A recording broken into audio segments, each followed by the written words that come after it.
Assalamualaikum warahmatullahi wabarakatuh. Alhamdulillahi rabbil alamin. Allahumma salli ala sayyidina Muhammad wa ala alihi wa sahbihi ajma'in, amma ba'd. Segala puji syukur bagi Allah subhanahu wa ta'ala. Salawat dan salam bagi Rasulullah sallallahu alaihi wasallam. Jemaah sekalian yang dirahmati Allah subhanahu wa ta'ala, semoga kita senantiasa berada dalam taufik hidayah Allah, berada dalam taat, dan mudah-mudahan kita wafat dalam keadaan husnul khatimah, amin ya rabbal alamin. Jemaah sekalian yang dirahmati Allah subhanahu wa ta'ala, malam hari ini kita lanjut materi kita tentang masalah zakat. Adapun masalah malam ini pembahasannya tentang masalah asnaf, yaitu orang-orang yang berhak menerima zakat ataupun dikenal dengan mustahik.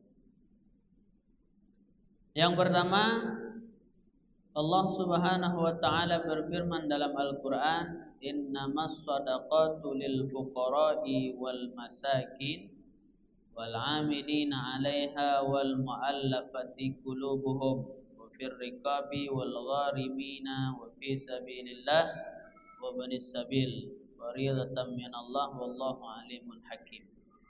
Jadi ini merupakan dalil daripada asnaf yang 8 ataupun mustahik yang 8. Yang pertama yang berhak adalah orang fakir. Yang kedua miskin, yang ketiga amil, kemudian mu'allaf, kemudian orang berhutang, sabilillah dan ibnu sabil. Bagaimana definisi masing-masing daripada asnaf agar kita tahu apa itu fakir, apa miskin, apakah orang ini berhak ataupun tidak. Yang pertama adalah fakir. Fakir itu siapa? Wa huwallazi laisa lahu malun wala kasbun aslan. Yang pertama yang tergolong dalam fakir, orang yang tidak punya harta sama sekali dan juga tidak ada usaha sama sekali. Tidak punya usaha yang tetap, penghasilan yang tetap. Maka ini adalah tergolong kepada orang fakir. Tak punya harta, tak punya usaha yang tetap. Maka ini fakir. Ataupun aulahu kasbun au malun walakin la yaqau mauqi'an min kifayatihi. Ataupun dia punya harta ataupun dia punya usaha, tetapi masing-masing tersebut tidak cukup untuk memenuhi kebutuhannya. Berbeda dengan usaha, berbeda dengan harta. Jadi ada punya harta. Maksud ada punya harta di sini, dia punya simpanan, dia punya tabungan, tetapi tabungan tersebut tidak cukup untuk memenuhi kebutuhan dia selama umur hidup ghalib. Umur ghalib ini maksudnya seperti ini. Kita sekarang umur 50 tahun, punya harta 30 juta simpanan. Kira-kira untuk mencapai umur 63 tahun cukup tak untuk duit 30 juta ini? Kalau tidak cukup untuk kebutuhan kita dengan duit 30 juta ini, meskipun kita ada punya tabungan, maka kita tetap tergolong kepada fakir. Walaupun kita punya tabungan 30 juta. Tapi 30 juta apabila dikali dipersentasekan kepada umur kita sampai kepada umur ghalib, yaitu 63 tahun, andai tak cukup. Misalnya 30 juta. Kebutuhan keluarga kita 5 juta dalam sebulan. Ya kalau cuma 30 juta tak sampailah kepada umur 63 tahun, berarti walaupun ada tabungan tetap digolong kepada fakir. Kalau usaha hitungannya per hari. Macam mana per hari? andai penghasilan usaha kita tersebut tidak cukup untuk kebutuhan kita sehari-hari, penghasilan kita punya usaha, kita punya tokoh, tetapi yang kita dapat daripada tokoh tersebut cuman di bawah daripada kebutuhan kita, maka juga termasuk dalam kategori fakir. Ya, jadi ada ulama mengatakan macam ni. Bedanya fakir dengan miskin, hasil daripada fakir ini setengah. Hasil daripada fakir setengah daripada kebutuhan. Dia perlu 10.000 tetapi penghasilan yang dia dapat 5.000. Kalau hasil miskin yang dia dapat butuh 10.000 tapi yang dia dapat 7.000. Nah, itu bedanya antara fakir yang intinya tidak sampai kepada kebutuhan dia. Nah, ini kalau fakir. Berarti fakir orang yang tidak punya harta sama sekali, tidak ada punya tabungan, tidak ada punya simpanan apa segala macam, dan tidak punya usaha sama sekali. Ini fakir. Ataupun ada punya harta, ada punya simpanan, tapi apabila dipersentasekan tidak cukup untuk memenuhi kebutuhan dia sampai kepada umur galib, yaitu 63 tahun. Ataupun dia punya usaha, tetapi penghasilan daripada usaha dia ini tidak cukup untuk memenuhi kebutuhan dia sehari-hari. Yang dia dapat cuma setengah daripada kebutuhan dia. Nah, ini adalah orang fakir. Kalau miskin, wa huwa allazi lahu malun aw kasbun yaqamu mauqi'an min kifayatihi wala yakfihi. Kalau orang miskin ya di atas daripada fakir, dia punya usaha, dia punya harta. Harta dia ada, simpanan dia ada, tetapi apabila dikali dengan umur galib hanya cukup untuk lebih daripada setengah umur. Contoh misalnya untuk sampai ke umur galib itu tinggal 10 tahun lagi. Dia punya simpanan, simpanan ini hanya cukup sebatas lebih daripada setengah daripada sampai kepada umur galib. Maka ini termasuk namanya miskin. Ataupun dia punya usaha, tetapi penghasilan daripada usaha ini hanya mendapatkan lebih daripada setengah kebutuhan dia, tetapi tidak cukup. Butuh 10.000, dapatnya cuma 7.000 dalam per hari. Maka termasuk miskin. Ya, jadi itu fakir miskin. Kemudian amil. Amil, siapa amil? Wa huwal ladzi yasta'miluhu hakim fi ahzi zakawat min arbabiha wa sarfiha ila mustahiqiha. Amil adalah orang yang ditugaskan oleh hakim, oleh pemerintah, ataupun di dalam kitab syarah Yaqutin Nafis, amil itu adalah manusibah, orang yang dilantik oleh pemerintah untuk mengambil zakat. Jadi harus resmi dari pemerintah. Harus resmi dari pemerintah amil.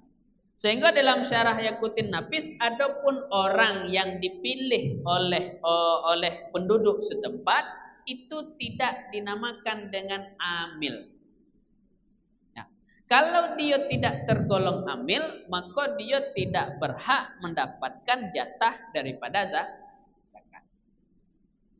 Daerah kita ni, kita kan amil tu main tunjuk-tunjuk, besok ni jadi amil. Ini tidak termasuk dalam kategori amil.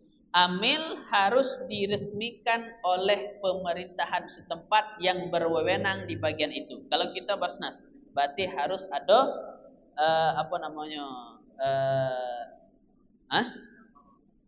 dari basnas itu harus resmi. Yang dipilih ini ada peresmian daripada basnas. Itu baru sah jadi amil. Kalau tidak seperti demikian, tidak atas dasar dilantik oleh pemerintah, maka dia tidak sah jadi amil. Kalau tidak sah jadi amil, dia tidak ada hak di dalam masalah zakat. Jadi amil itu harus harus dilantik. Kalau tidak dilantik tidak bisa. Dan amil perlu diketahui, amil itu syaratnya salah satunya baru sah dia jadi amil kalau dia pakih. Maksud pakih nih kan amil zakat. Jadi dia harus tahu, harus paham tentang masalah zakat.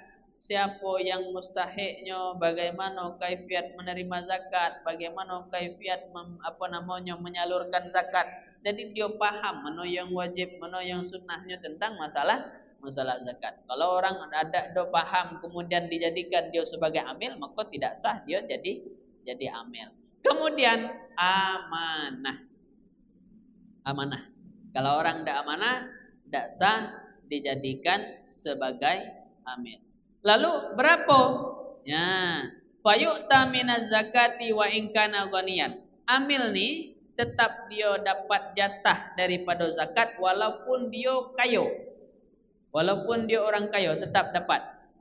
Haza in lam yaj'al lahu hakimu ujratan min baitil mal. Ini kalau amil ini tidak mendapatkan gaji daripada pemerintah. Sama dengan Basnas ada gaji daripada pemerintah, maka dia tidak ada berhak atas daripada zakat. Nah, kalau begitu juga kita, misalnya di sini ada amil, kalau sudah digaji daripada pemerintah, maka dia tidak dapat lagi bahagian daripada zakat. Yang mendapatkan bahagian daripada zakat andai dia tidak digaji oleh pemerintah. Nah, ini amil. Berapa yang dia dapat? Yang dia dapat sekadar upah kerja dia. Dia kerjanya pun sebagai pengantar. Dia ngantar, misalnya kalau orang kini kan banyak gaji per jam. Dalam sehari semalam misalnya dia kerjanya cuma sejam. Berapa gaji sejam dalam sehari? 10.000 ya sudah, sehari 10.000. Nah, kalau misalnya kita di sini amil misalnya kerjanya 2 jam. Berapa kira-kira gaji kebiasaan orang 2 jam itu? 2 jam misalnya dapat 20.000 ya sudah 20.000 berarti sehari semalam 20.000 karena kita kerjanya cuma 2 jam. Jadi menurut kebiasaan kerja yang seperti itu berapa gajinya per jamnya itu. Nah, bukan persen daripada zakat fitrah. Bukan persen daripada hasil zakat fitrah, tetapi ukuran kerja si amil ini berapa kira-kira kebiasaan dia mendapat upah seperti itu. Nah, biasanya kalau kerja seperti itu sekian jam berapa gajinya, maka macam itulah yang didapat oleh amil. Siapa yang tergolong di dalam amil? Yang pertama yang bekerja di bagian itu. Yang menulis masalah zakat berarti amil. Yang menerima zakat amil. Yang mengantarkan zakat amil. Yang mengumpulkan zakat. Pokoknya ada peran dia dalam zakat, maka amil. Kalau seandainya cuma namo dia yang amil, kerjanya tidak ada, maka tidak bukan amil. Ya, amil saya nih cuma duduk-duduk dalam masjid. Ya, ngejar-ngejar minum air panta kat sia kan? Nah, ini tidak amil tuh. Tidak amil. Tidak termasuk kepada amil karena tidak bekerja. Amil ini kan artinya orang yang bekerja. Kalau dia bekerja amil. Kalau dia tidak ada kerjanya berarti bukan amil. Nah, itu betul lah ukur. Dan berapa butuh amil? Berapa yang dibutuhkan pekerja? Jadi tidak ada ukuran berapa banyak itu tidak ada. Sesuai dengan kebutuhan. Kalau kita butuh pekerjanya 10, berarti 10 orang bisa dijadikan sebagai amil. Jadi tidak ada tolak ukurnya harus 2, harus 3, harus 4. Nah, ini amil. Kemudian yang selanjutnya mu'allaf. Jadi sebenarnya mu'allaf ini tidak hanya terpaham kepada orang masuk Islam.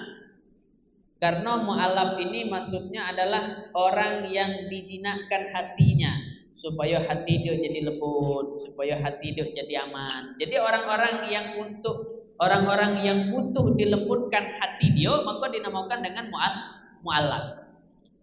Nah, maka siapa yang termasuk dalam mu'allaf ini? Yang pertama, man aslama wa niyatuhu dha'ifatun fil Islam. Yang pertama, orang baru masuk Islam dan niat dia dalam Islam ni belum begitu kuat. Baru masuk, lagi lemah kekuatan dia dalam Islam, maka dapat jatah dari kata-kata mu'allaf. Adapun kalau lah bertahun, lah 10 tahun, lah beranak cucu, dia masuk dalam Islam, memang dia mu'allaf, tapi lah beranak cucu. Nah, ini bukan mu'allaf lagi, karena lah kuat dalam Islam.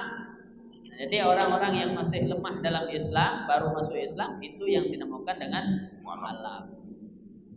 Ataupun orang yang punya kekuasaan di dalam satu kelompok dia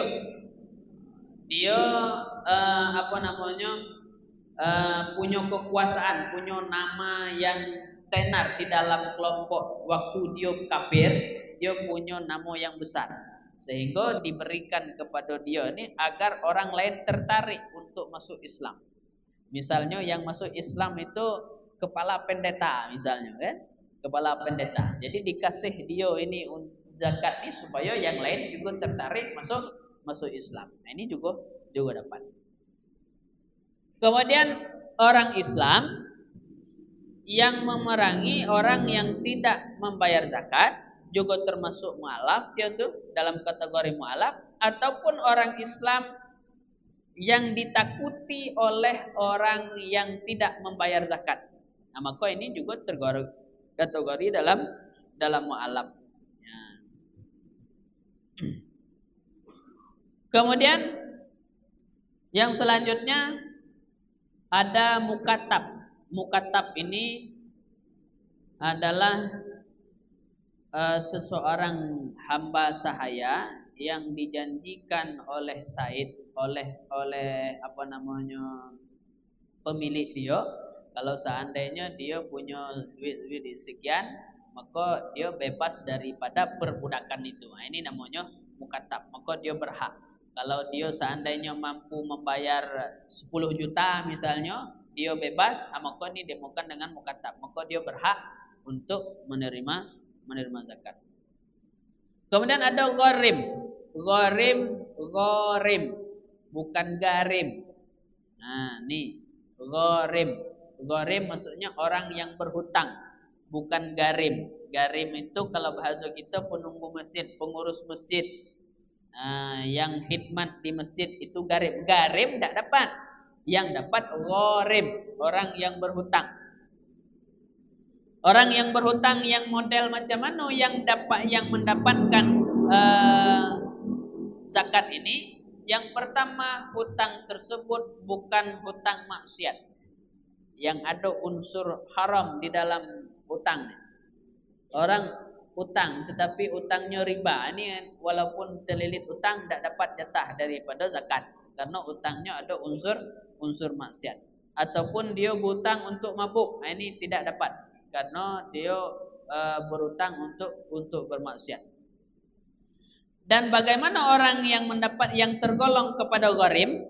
Yang pertama, untuk mendamaikan antara dua belah pihak yang sedang terjadi perdebatan. Maka misalnya macam ni, untuk mendamaikan dua belah pihak, tak apa, saya bayar 10 juta. Ini saya berhutang nih untuk mendamaikan dua belah pihak. Saya berhutang sebanyak 10 juta. Maka saya ada hak daripada zakat, karena berhutang saya untuk mendamaikan dua orang yang sedang tidak sesuai. Kemudian orang yang berhutang untuk memuliakan tamu, maka dia dapat. Ataupun untuk bangun masjid. Nah, ini Pak RT mungkin nih. Kan kita membangun masjid, otomatis ada nama yang kita berikan kepada pihak tokoh untuk diatasnamakan siapa yang berhutang, kan tuh. Tidak mungkin kita ngambil pasir satu mobil, siapa yang berhutang masjid raya, kan tidak mungkin seperti itu. Ada atas nama siapa yang berhutang ini, Pak RT misalnya. Nah, ini Pak RT yang berhutang nih, tetapi untuk masjid, ini berhak daripada zakat. Paham ya? Yang untuk membangun masjid ataupun untuk kemaslahatan umat, orang yang berhutang untuk membangun masjid dan untuk kemaslahatan umat, dia dapat hak daripada zakat. Tetapi harus dipahami membangun, renovasi kalau bahasa kita nih. Untuk renovasi untuk karena kemaslahatan, bukan renovasi untuk memperindah. Bukan karena nukar karpet sementara ini masih layak dipakai. Kadang orang sebahagian tempat macam tuh, pengurus masjid utang karpet sekian puluhan juta, kakek diambil daripada zakat sebagai pembayaran. Ini tidak bisa, karena apa? Karena karpet yang ada itu masih layak dipakai. Kecuali karpet kita ini tidak layak lagi dipakai. Tidak layak lagi dipakai karpet ini, pengurus masjid berhutang untuk membeli karpet, kakek waktu zakat dia berhak daripada zakat. Karena berhutang untuk kebutuhan kemaslahatan masjid. Bukan untuk memperindah, tetapi maslahah, kebutuhan.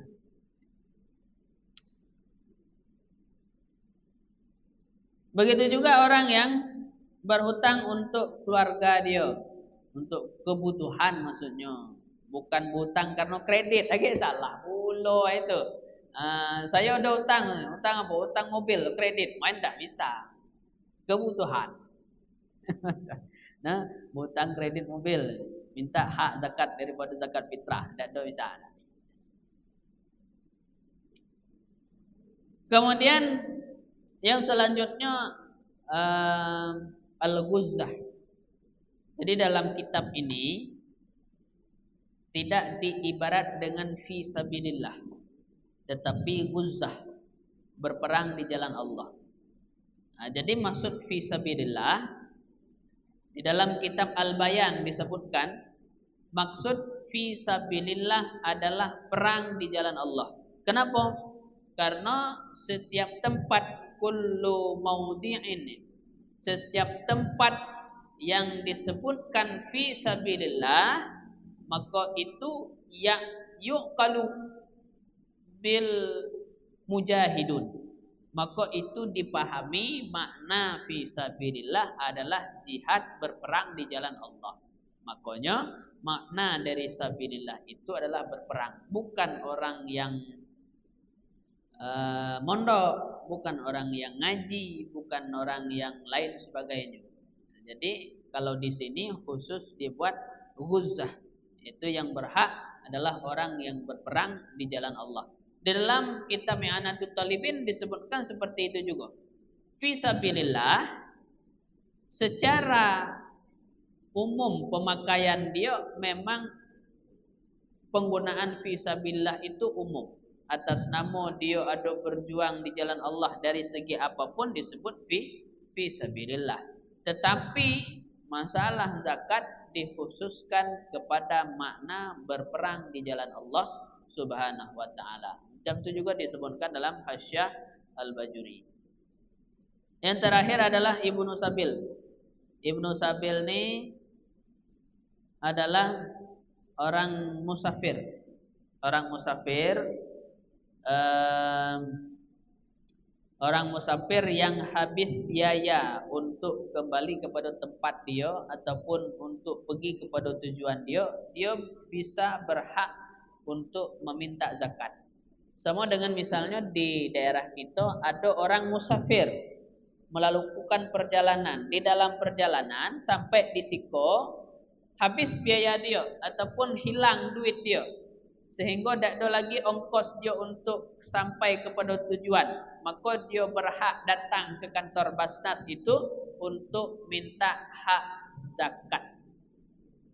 Nah, itu namanya Ibnu Sabil.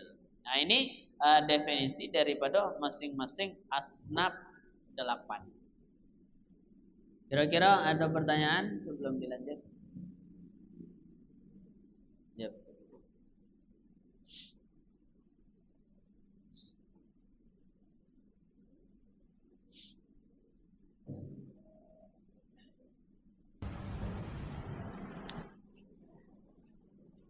Cing. kasih. Assalamualaikum warahmatullahi wabarakatuh. Kembali Ustadz, langsung saja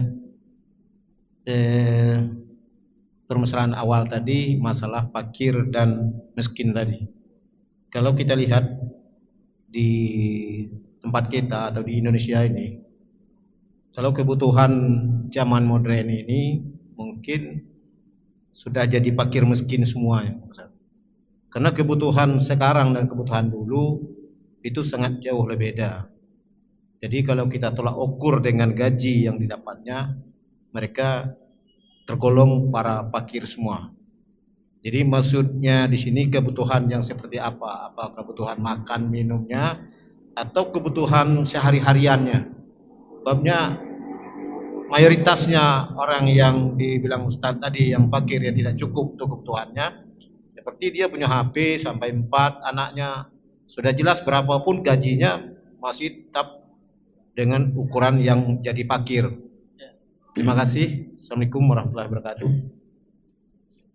Masuk kebutuhan ini adalah sesuatu yang wajib, labuddamin. Yang tidak dapat itu benar tu harus ada. Kalau semisal tidak ada HP kan tidak ada masalah, kita masih bisa hidup. Kalau misal tidak ada mobil kan tidak masalah, kita masih ada motor. Jadi yang memang tidak bisa tidak benar-benar harus ada. Tentu kebutuhan pokok gitu, seperti makan minum, tempat tinggal, baju yang layak. Nah, itu maksudnya. Jadi harus lebih daripada itu.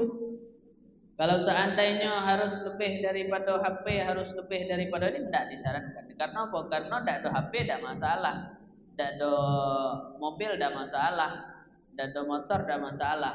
Jadi maksud lebih daripada kebutuhan itu lebih daripada sesuatu yang harus ada. Benar yang wajib ada. Seperti makan minum, baju pakaian, tempat tinggal. Nah, kalau masalah kebutuhan lain kan boleh tidak ada. HP tidak ada masalah, lagi hidup lah. Mobil tidak ada masalah, lagi hidup juga kan. Masih bisa pakai motor, jadi masih ada solusi lain. Kalau tidak ada nasi, ini yang masalah. Ini kan tidak ada solusi, nak makan apa? Nah itu, jadi daripada kebutuhan pokok gitu, itu yang harus. Allah alam. Masih ada. Ustaz, numpang tanya Ustaz, ini masalah kita di kampung Ustaz. Biasa kita di kampung tuh kan zakatnya sama tetangga. Kan kita tahu oh ini layak, ini tidak layaknya. Pertanyaannya Ustaz, kita punya saudara kan, atau kakak atau adik, bolehkah kita tuh zakat sama saudara kita atau sama ponaan kita kan yang layak dibayar zakat, tidak melalui amil lagi. Kita kebiasaan kita kan itu di kampung jarang pakai amilnya, langsung mereka door to door bahasa Indonesia. Terima kasih. Assalamualaikum warahmatullahi wabarakatuh. Waalaikumsalam warahmatullahi wabarakatuh. Imam Nawawi dalam kitab Minhaj mengatakan walahu ayyu'addiya binafsihi, boleh membayar zakat dewek. Maksudnya boleh kita membayar zakat sendiri kepada mustahik, tak wajib melalui amil. Nah, itu yang pertama. Berarti kita boleh dewek bayar kepada mustahik, kepada fakir miskin, tak wajib melalui amil. Terus masalah mustahik ini yang lebih utama itu adalah memberi kepada kerabat yang dekat. Ke kerabat kita dulu. Kerabat yang boleh diberikan zakat adalah kerabat yang tidak wajib kita nafkahi. Kita punya adik, tidak wajib kita nafkahi adik karena dia masih suami. Boleh kita kasih zakat kita kepada adik. Kecuali di ketika tidak ada lagi yang nafkahi adik misalnya, maka kita wajib memberi nafkah dia, maka tidak boleh diberi zakat. Seperti contohnya orang tua. Orang tua kita wajib memberi nafkah di saat mereka tidak mampu lagi untuk mencari nafkah. Maka di ketika kita wajib memberi nafkah kepada orang tua, maka tidak boleh kita memberi zakat kepada orang tua. Jadi tolak ukur kerabat yang boleh tidak boleh diberikan zakat, wajibkah kita memberi dia nafkah? Kalau kita tidak wajib memberi dia nafkah, boleh kita bayar zakat kepada dia. Sepupu kita misalnya, kita punya sepupu dia tidak mampu, boleh kita bayar zakat kepada dia. Dan itu memang yang lebih utama. Didahulukan kerabat dekat, kemudian kerabat jauh, kemudian kerabat jauh, kemudian kerabat jauh, kemudian kalau ada kerabat kita yang menjadi mustahik, tetangga kita. Kalau ada tetangga kita, cari tetangga kita yang sedusun. Kalau ada yang sedusun dengan kita, cari tetangga dusun kita pula. Jadi yang dekat, yang dekat. Itu yang afdalnya memberi zakat seperti itu. Allah a'lam. Satu lagi Ustaz, ini permasalahannya membayar zakat juga Ustaz. Umpamanya kita mencarinya di bangko, umpamanya kan, kita zakat ke dusun atau sebaliknya yang dusun zakat ke bangko. Yang layak, yang pertama yang difasilitasi itu yang mana Ustaz? Terima kasih. Assalamualaikum warahmatullahi wabarakatuh. Zakat itu harus dibayar di tempat di mana kita tinggal. Kalau kita domisili. Kalau kita tinggalnya di Bangko, usahanya di Bangko, ya zakatnya harus dibayar di Bangko. Jangan kita usaha di Bangko balik zakatnya ke Padang, ini tidak bisa. Ya keluarga diutamakan karena zakat itu dibayar di mana tempat kita tinggal. Dan walaupun keluarga kita misalnya di Padang, tadi kan utama kerabat, tetapi zakat wajib dibayar di tempat kita tinggal. Tidak boleh berpindah keluar daripada tempat kita mencari. Sama dengan kurban. Kurban itu tidak boleh dibagikan sampai keluar daerah. Harus di tempat itu Ya, kita kurban sini dagingnya lebih di bungo dia tidak bisa ada. Jadi macam itu juga zakat. Zakat kalau kita domisilinya di sini, ya bayarnya di sini. Walaupun kerabat kita di Padang misalnya. Nah, jadi yang cari baik kerabat yang di sini. Kalau tidak ada kerabat kita di Siko, tetangga kita apa itu? Nah, Allah a'lam.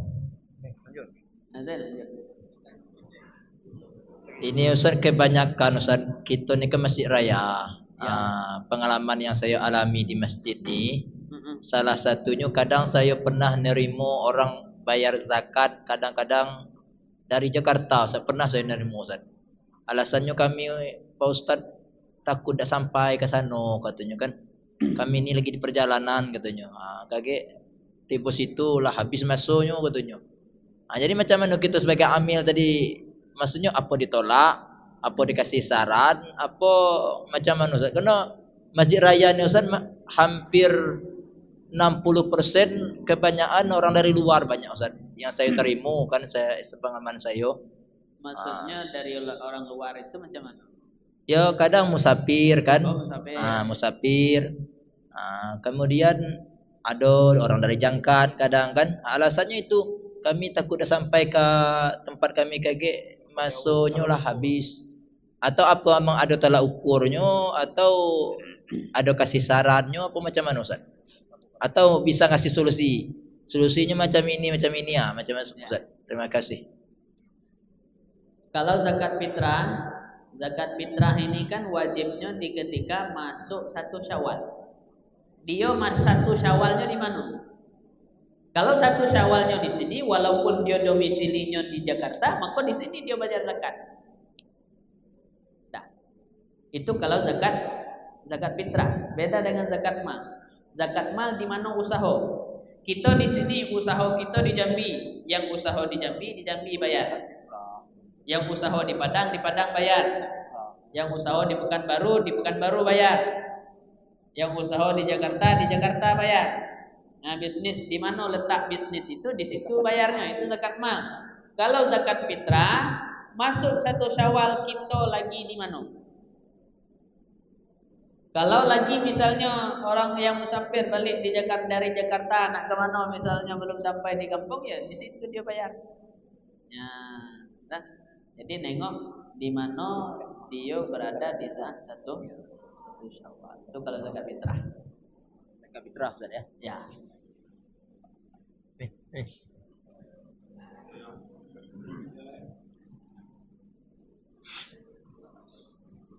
Ada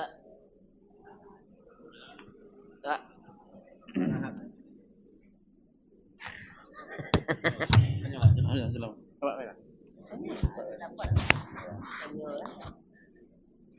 Sudah ya. Ya, gini Pak, terima kasih atas kesempatan yang diberi kepada saya.